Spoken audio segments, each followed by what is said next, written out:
welcome to another fun and exciting conversation on the Worthy for 30 podcast. I'm excited to introduce my next guest through a personal connection, a mutual friend, Rob and Scott Krause. Welcome to the show, Ben Erwin, the CEO of the Charity Network, which owns Prizio and CharityBuzz. Welcome, Hey, Ben. Eric. Thanks for having me, man.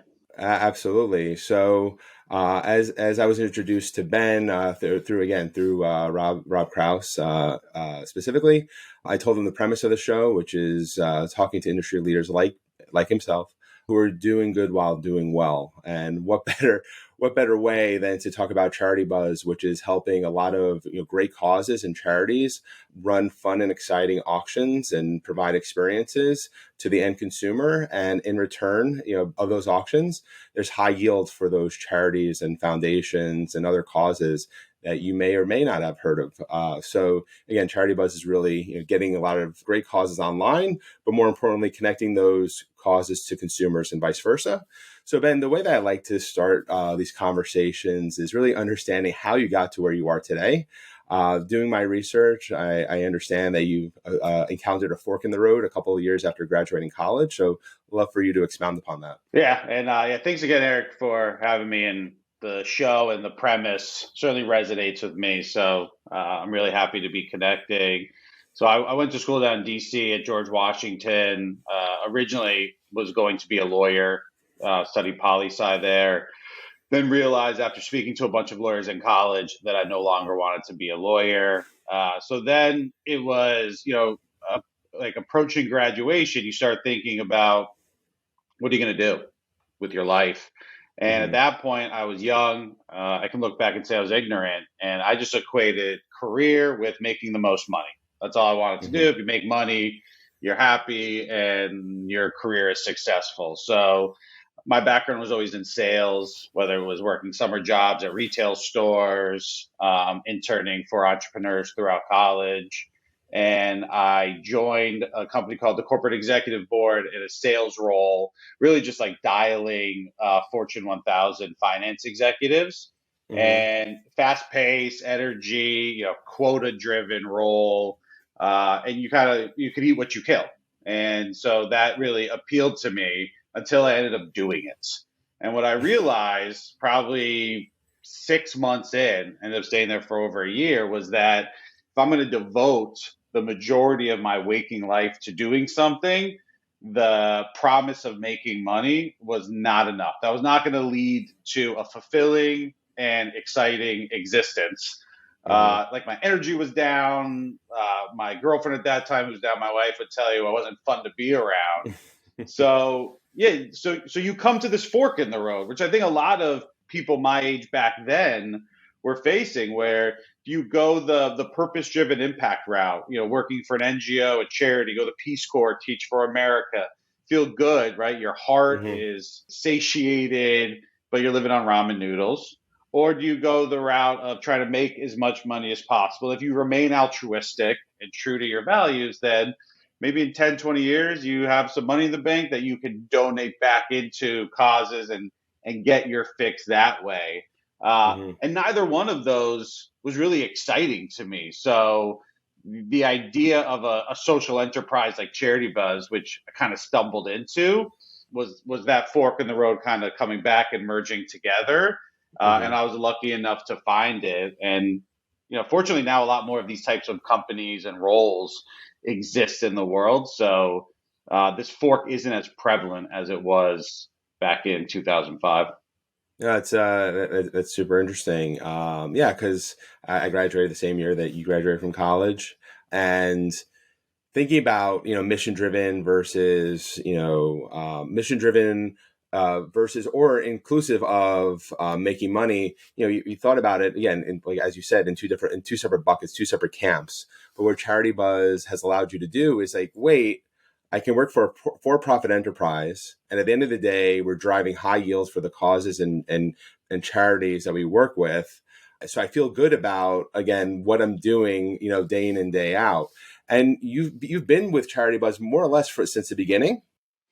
Yeah, it was around for, I think, a few years before I joined. So I left the job in DC. I continued to live down there. I worked for Callaway Golf for a little bit, which was awesome. Didn't have the mission, but it checked the passion box for me. I'm a golf nut. And then I moved back up to Connecticut, and I was trying to figure out what my next job, career. Like I was really at a crossroads, and I found Charity Buzz when it was just really an idea. A couple people, and they just needed help, almost like temporarily. So there was something for me to do as I was searching for my next gig. And I immediately fell in love with it because it also had this third piece. So there was for profit, chance to maybe make some money, doing something really, really good for the world. But it was something that I could build along with the founder and other initial employees. So when I joined, there was no sales, business development, strategy, vision plan in place. So I could also kind of wrap my hands around something and kind of mold it into what I want it to be. So it was probably only, I don't know, a month or two after getting a taste of Charity Buzz that I decided this is what I wanted to do for the foreseeable future and pitched that to the founder. Got in very early on, and yeah, it's been a really fun, crazy ride ever since. No, and over those years, you've progressed within the organization. From where you started now, the CEO and the president of the organization. And what's interesting, and I'd be remiss not to mention that Charity Buzz was bought by the Charity Network. Is that correct? Yeah, so when we were bought by Todd Wagner probably about 6, 7 years ago now. Feels like it was longer. So Todd's Mark Cuban's business partner, co-founder of Broadcast.com, single biggest tech IPO at the time, fastest growing IPO, and then we acquired Prizeo. We created the Charity Network as a parent, more of like the B2B operating model on Hmm. top of the businesses. And yeah, I think about my career or time at Charity Buzz as two separate jobs, even though it's one company. And there was the time before Todd bought us where it was new. We were kind of just trying to figure things out, no real plan, kind of like flying by the seat of our pants. And then with Todd, like just learning and absorbing as much as I can by someone who's done or had success at the highest level, and just like the stories and the learnings are invaluable, and had the opportunity to have him as a mentor. So it really feels like two distinct companies that I've worked for, albeit the name's the same and the LinkedIn profile just looks like one really long tenure. One really long tenure, and to add to that, so if Ben mentioned, Todd Wagner is Mark Cuban's partner, broadcast.com. And I'd also be remiss not to mention being a fellow Indiana University alum. I'm super, like, again, I'm excited to talk to Ben. I'm super excited now to talk to Ben because, again, the Todd Wagner Indiana University connection is just a cherry on top. Well, you would be happy to know, Eric, that it's coincidence. It's not because of Todd. Maybe there's underlying dynamic at play, but I've got a ton of IU alums on the team. No It's kidding. the most represented university, and they aren't like passive IU alums. They are diehard IU alums. So it seems like everybody that goes to IU loves it and wants everybody to know about it. Yeah, absolutely. Like, how do you know that I went to Indiana University? I'll tell you. And don't worry, Exactly. I'm not wearing candy stripe pants as I'm talking to you. So that'll be for the next conversation. So help us break down the dynamics or the marketplace that is Charity Buzz.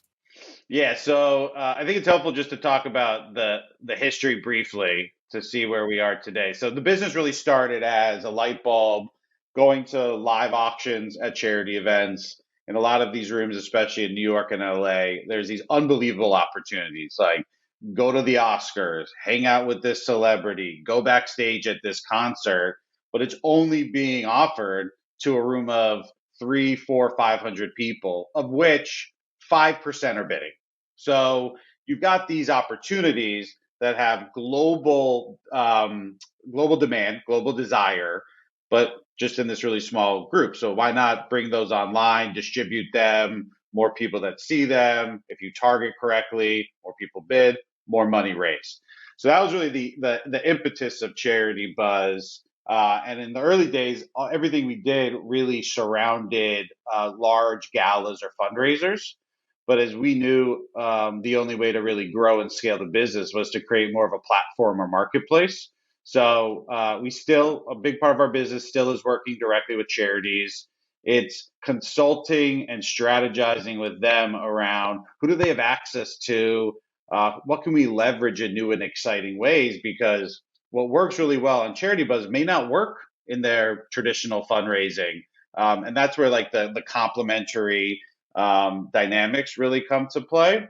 But now it's also, you don't need to have a big event to raise a bunch of money. We have this audience 365 days a year. So instead of putting all your eggs in the spring and fall fundraiser basket, let's do it all the time. Let's time these items with market dynamics of when people want this thing the most. Let's build the audience. And what that's allowed us to do is we've created our own customer base. We have a few 100,000 Charity Buzz users registered on the site.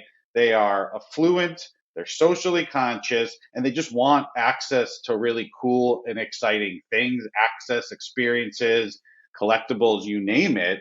But they're shopping with Charity Buzz. But that's very valuable to the charity because this allows them to go outside of their existing donor base.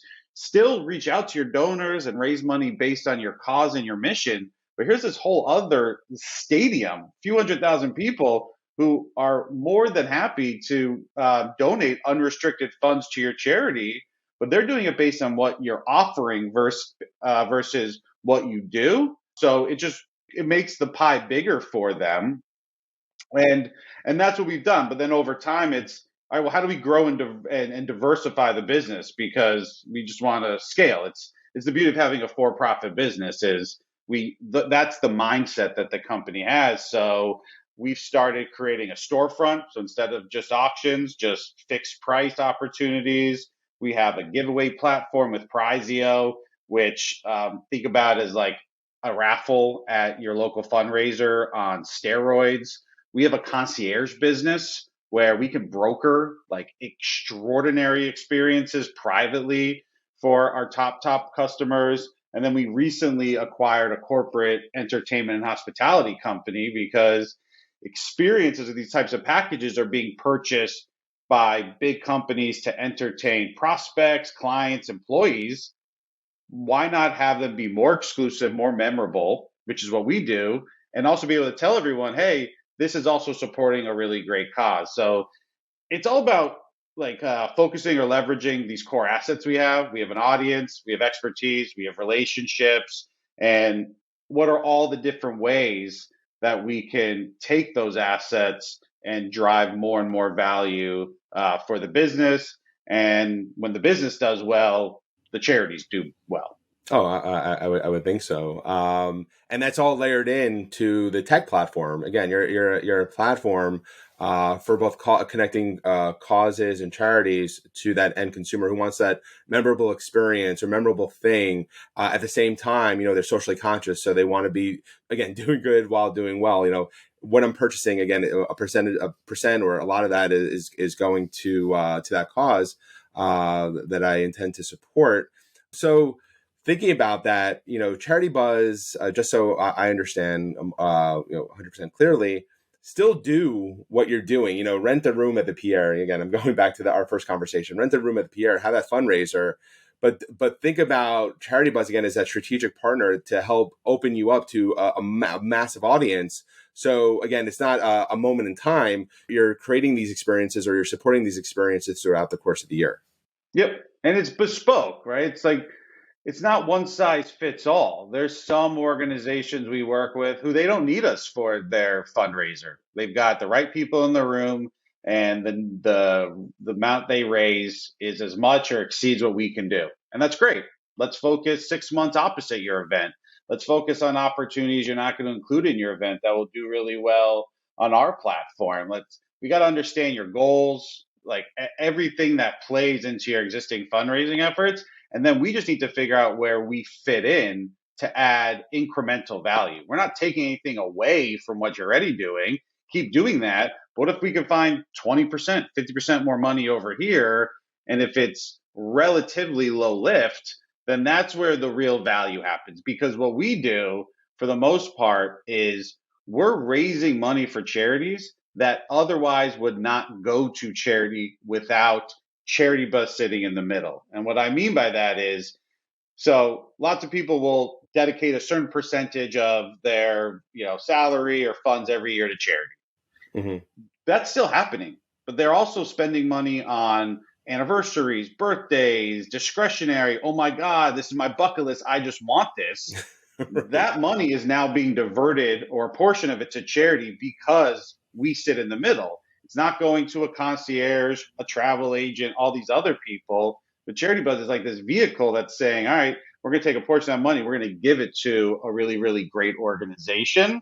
And that's what gets us really excited, because if we can do that more and more at scale, that Mm-hmm. means that's a significant impact on the amount of money going to charities, which I believe if that happens, like the world, things are just better, right? If charities are more successful, we should all believe that things are better. So Mm-hmm. that's kind of the underlying motivation across the entire company. Oh, absolutely. How do you maximize? And to maximize the return is to maximize to the return for a good cause that you're passionate about. So again, technology again is a centerpiece of the but CharityBuzz is the platform.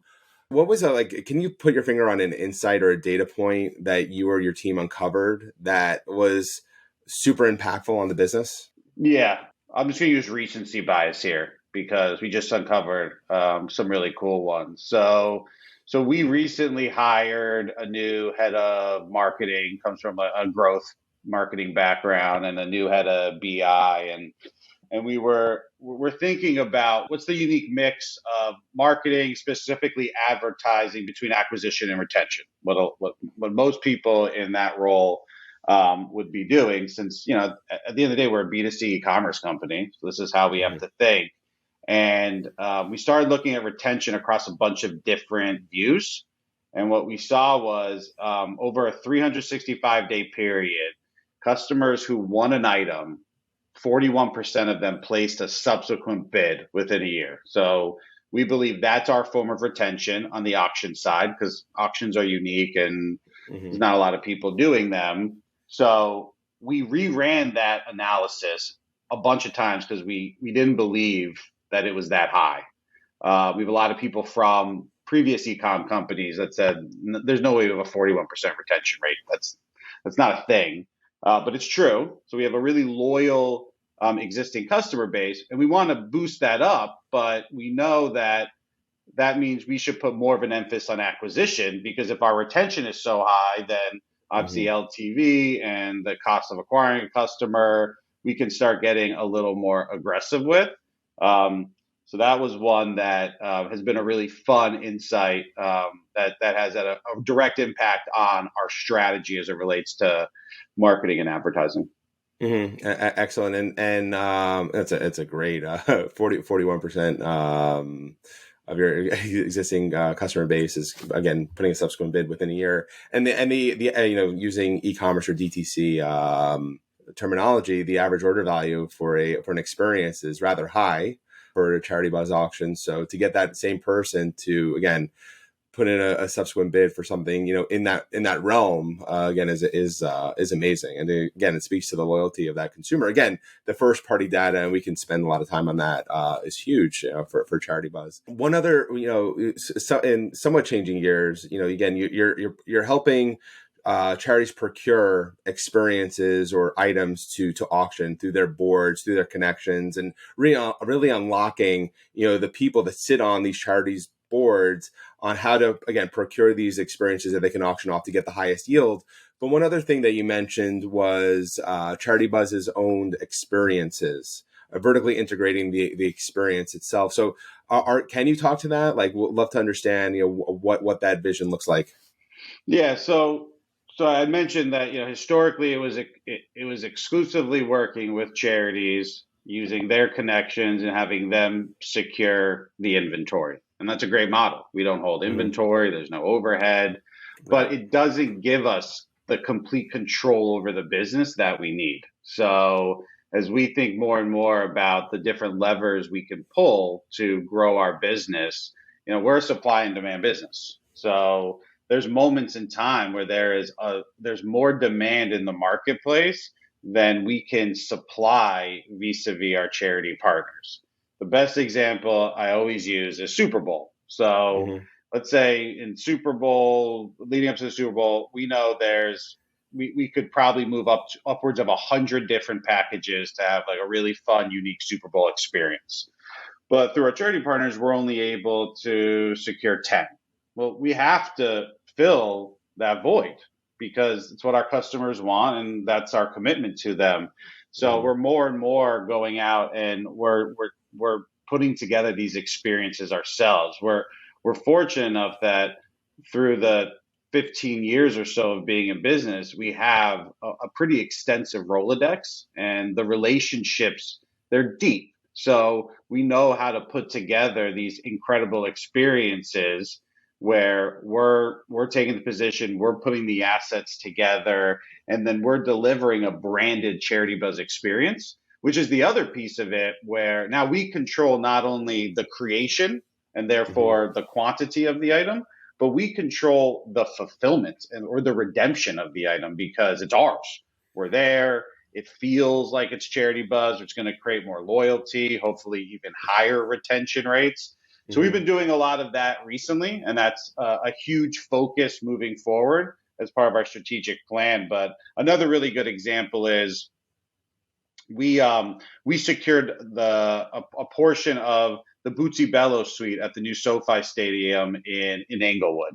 So we have a 12-person roped off section, field level. It's a suite you can't buy, you can't get in. It's invite only. We have the CharityBuzz portion for every single concert and Rams game throughout the year, which includes Taylor Swift and Beyonce, what they're saying are the two biggest tours in the history of the universe. Right. Um, so we can deliver people a bespoke CharityBuzz experience. A portion of the funds go to an area charity that's helping out at-risk youth in the community, which is really awesome. But what we're delivering is you can't get this anywhere else, but you get the suite experience. So you can sit down, relax, get out of the craziness. But then we also give everyone access to a platform that's elevated on the floor so that you can go watch it out on the floor or in the pit and then come back into the comfort of your own suite. So it's unique, it's different, you can't find anywhere else, and it's only a CharityBuzz. So these are more and more the types of things that we want to do to be able to really scale out the marketplace and be able to deliver a lot more unforgettable experiences to our customers and help support charities at the same time.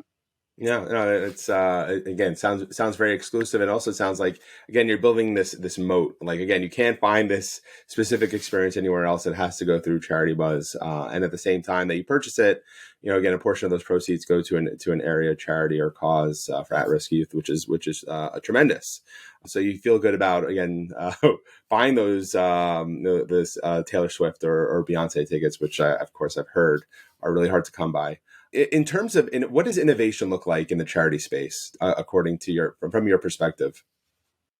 Not nearly as much as it should be. So yeah, I mean, I've had a lot of exposure to charities, and I think the biggest issue facing the charity sector is the public misconception of the word charity. So I would bet that if you surveyed 100 random people, they associate charity with the volunteer that's outside the department stores during the holidays for Salvation Army, ringing a bell, and you just drop in dollars. And what that creates is this idea that charities should give all of the money away, right? Like a lot of people talk about, oh, like what charity? I want 100% of this dollar to go to the cause. Like, what does that mean? I have no idea.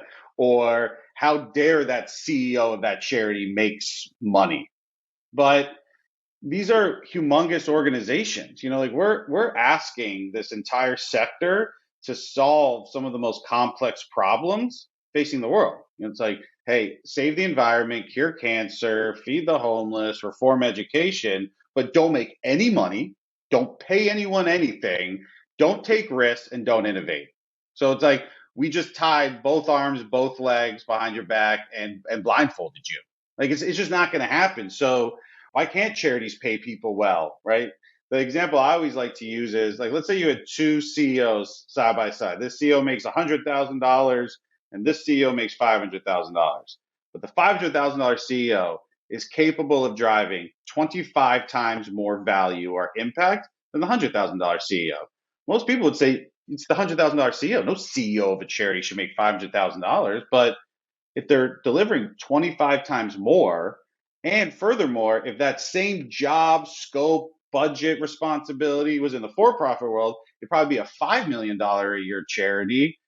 Like you're not going to attract the right talent unless you get the right people. So we're seeing this move, and I'm getting exposure to a lot of these charities that the board is saying we're just going to take a for-profit mindset, right? The board's comprised of typically like very successful business folks, and they're saying we want to bring people from the for-profit world, business leaders, into the charity space. We want them to run these charities like a business. And the best quote I have, and this is again recency bias, was I just met with the CEO and the COO of the Leukemia Lymphoma Society, who's one of the best charities across any metric out there. And they both come from the for-profit world. CEO is from pharma biotech, COO was from retail. He was the head of stores for Gap Inc. And we were talking about this, and they said like we hate the word nonprofits, and we don't like the word nonprofit because we're a for-profit organization. It just so happens our shareholders aren't board of directors, investors, or people who buy our stock. They're the patients. It's the cause. Our job is to maximize profits for our shareholders. And that to me was the easiest way to really just think about all of this. They're relentless every day in their mission to maximize profits because their profits go to funding treatments for blood cancer and supporting people affected by it. And to me, that's how all of these organizations need to act. But there's too much friction in public opinion against this because people will still say that charity gives 30 cents of every dollar to cover overhead. They're evil. But what's overhead? Overhead are people. Overhead are the people working at the charity because it requires a humongous amount of administration, organization, fundraising to do this. So it's just going to be an uphill battle until the public will really shift its opinion and understand if we want these organizations to do what we want them to do and what they say they're going to do, we got to shift the way that we think about it. We have to shift, right. It's the mindset. It's a for-profit mindset. The yield is for the shareholders, which are the patients, in this case, the Lymphoma and Leukemia Society. I think it's a great, it's more than semantics. It's really this conceptual, pragmatic paradigm shift on how people should think about charities. And it's funny, when I was getting to know Ben, I mentioned that one of my previous guests was Jonah Goodhart, the founder and a co-founder and CEO of Moat. He's a co-founder of Montauk Labs. The reason why I'm bringing him up, he was on the board of CharityBuzz for a while. And when he was on the show, Ben, he was talking about you can run an organization that's doing good, where you have double bottom lines, where you are driving profit at the same time you're measuring, again, what that impact is of that profit on that cause or on that mission that they set out for. So it definitely can happen, like similar to, again, your that career inflection point. Yes, I want to make money. I want to earn a living. At the same time, I want to have impact. I want to have mission. I want to have purpose. And they shouldn't be thought about in mutually exclusive buckets. They can be thought about as one and the same. Because at the end of the day, it's all about, how are we driving impact? How are we making impact? So we'll love to get your understanding, because putting my brand marketer hat on, I also had introduced Ben to Jeff Ragavan, also a former guest who hosted Digital Fork Dinners. And at the Digital Fork Dinners, there are going to be a lot of senior brand marketers. And I imagine one of the questions they're going to ask is, hey, Ben, love what you're doing at CharityBuzz. How can my brand get involved? Yeah, so we've got this really, really dedicated and loyal customer base. As I mentioned, high retention rate in the hundreds of thousands, mass affluent, right? They're not ultra high net worth individuals, but they care about like what the brand's doing. Is there a purpose connected with the company or with the item? So for a lot of brands who are interested in getting access to that type of audience, I think of a lot of what we do as cause marketing in a box. So whether it's donating to one of our existing charities, or we working out a deal on some sort of rev share basis, like we're doing as we're vertically integrating more and more inventory, it's you're getting the chance to support a really good cause, but you're doing it to benefit your brand, because now you're getting through the auction, the storefront, all the different channels that we have.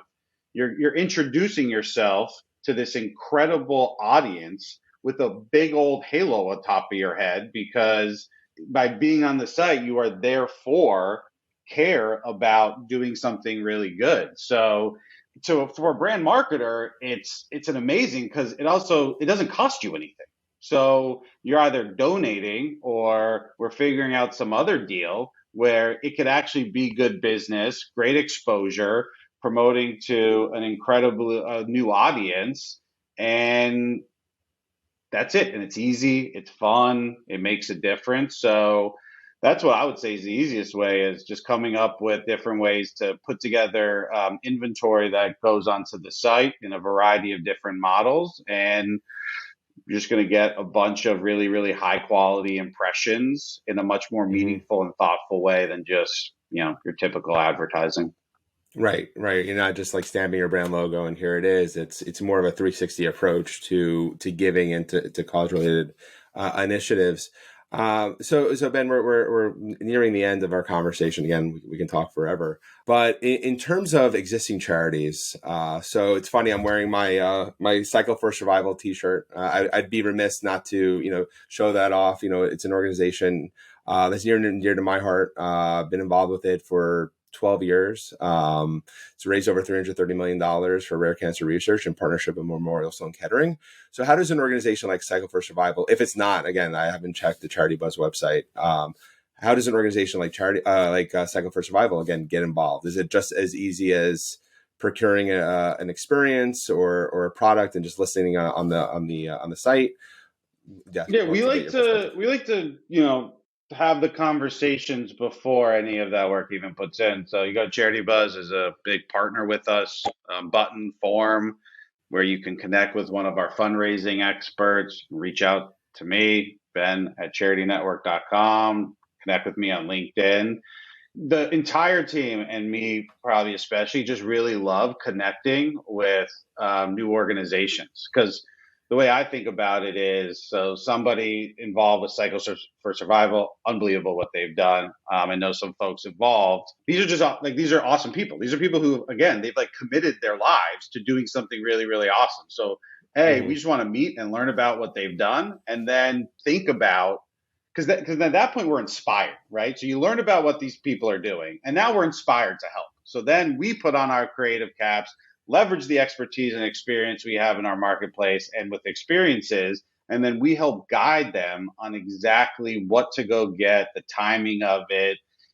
Charity Buzz is not a software kit where you pay a subscription fee and then here are a bunch of webinars to list your items. We're full service, hands on, probably more so than we should be, to be brutally honest. But again, it's because we got a bunch of people who really care. So we have a process that we would have them go through.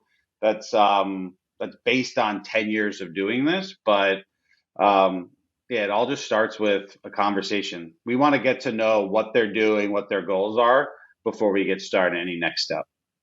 No, that's great to hear. Because again, it's yes, there's a scale play, in terms of scaling the experiences and items that you can list on the site. But as you mentioned, Ben, it's a bespoke approach. It's not one size fits all, as you said. It's not a software kit. It's really white glove, hand holding, throughout the entire process. Really understanding the objectives of the cause, behind the experience or the item that's being listed, which is great. Yeah, I strongly believe that, and this was one of the other questions I had prepared to answer, but my North Star is relationships and connection. Mm-hmm. So to me, that's the basis of everything. So everything starts with us building a connection or a relationship. And yeah, it maybe slows down scale, but I think in the long run, it's what will set us apart. People who, especially people who work at charities or people that are in the space, they're doing it for a reason. It might be a personal reason. They might have had Hmm. been affected by the cause or have some other reason to do it, or this is just who they are. So like that's why we do what we do. Like we want to connect with people, understand, and that may slow down the first piece of business we do together, but that's going to accelerate two, three, four, five, and again. Like we've worked with charities for 10 plus years. It's almost as in like when they start with us, they don't go anywhere because A, what we do works. Like we add real value, which is the most important, but two, Hmm. they know that we're their partner. We're not just their auction platform. Like we're part of their team, and that's the way we structure all of our account management and business development practices. No, that's great. Again, it starts with the relationships and the connection. It's interesting. I had a conversation with Phil from Project Healthy Minds, which is trying to be the front door of mental health services on the internet, being the kayak. Like again, you have anxiety. Where do I go to help alleviate that anxiety that I'm experiencing? So again, they're trying to be the front door. And what Phil found out is like he's talking to a lot of CEOs, similar to how you're talking to a lot of CEOs, and mental health is a personal issue. And that's why CEOs are prioritizing. Okay, we need to not just give additional PTO days or a Calm or Headspace membership to our employees. We have to do something that's more meaningful. And I see similarity here where it's like you have a CEO of a cause, you have a CEO of a business that wants to put their brand name on something that's significant because there's a personal connection, whether it's them or someone that's connected to them. That they want to make this a part and parcel of the operation. So I think it's incredible. Sometimes we overlook or underestimate the power of relationships and connection, and I think you're emblematic of that. Throughout the 10 plus years you've been with CharityBuzz and have grown the organization. Excited to see how it continues to play out. So Ben, love any parting wisdom, and also for the folks who are listening, where can they find you? Yeah, so best way to connect with me is on LinkedIn. I'm pretty active, so if you reach out, I will respond very quickly. Parting wisdom is, yeah, just if you're not already, challenge the way you're thinking about the entire charity, cause marketing, and social enterprise place. The only way we make meaningful changes in the way this entire sector improves, grows, solves problems is if we orient everything towards it. So it's not going to be around individual giving. It's not going to be around institutional giving. It's not going to be around corporate giving. All those things should happen. We got to figure out everything else in our everyday life. How do portions of it somehow funnel or support charitable organizations? Like it's going to take that type of Herculean effort to change the fact that the percentage of GDP that goes to charity has never changed since they started measuring it in the 70s. All this talk of this generation is more philanthropic than the last one, it is not proved in any of the data. So we have to change that. Or because if you believe that if charities succeed, like every charity's mission is to go out of business because they've like accomplished their mission. So that's what we want to happen. But it's not going to happen if we just keep marching along to the status quo. And status quo is this old way of thinking. We need to all think differently. It's okay for a company to make money while supporting charity because we're using, like I have a sales team, they're on quotas, we're pushing them, we want overachievement, we have incentive plans, but that's how we believe is our best chance of accomplishing our goals. And when our goals are accomplished, is the ability to give more and help more charitable organizations. So just challenge the way you're thinking. It's hard because it's been like engineered into the back of our brains, but that's what we all got to do.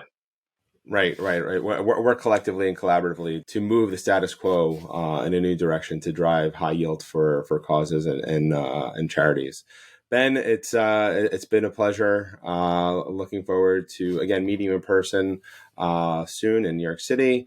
And again, I'll include where to find you on LinkedIn in the show notes. Thank Awesome, you Eric. again. Yeah, thanks for having me, man. Thanks for Robbie for connecting us. It was a very good introduction. I'm glad he did it. Yes, likewise. Likewise. Very appreciative. Cool, man. See ya.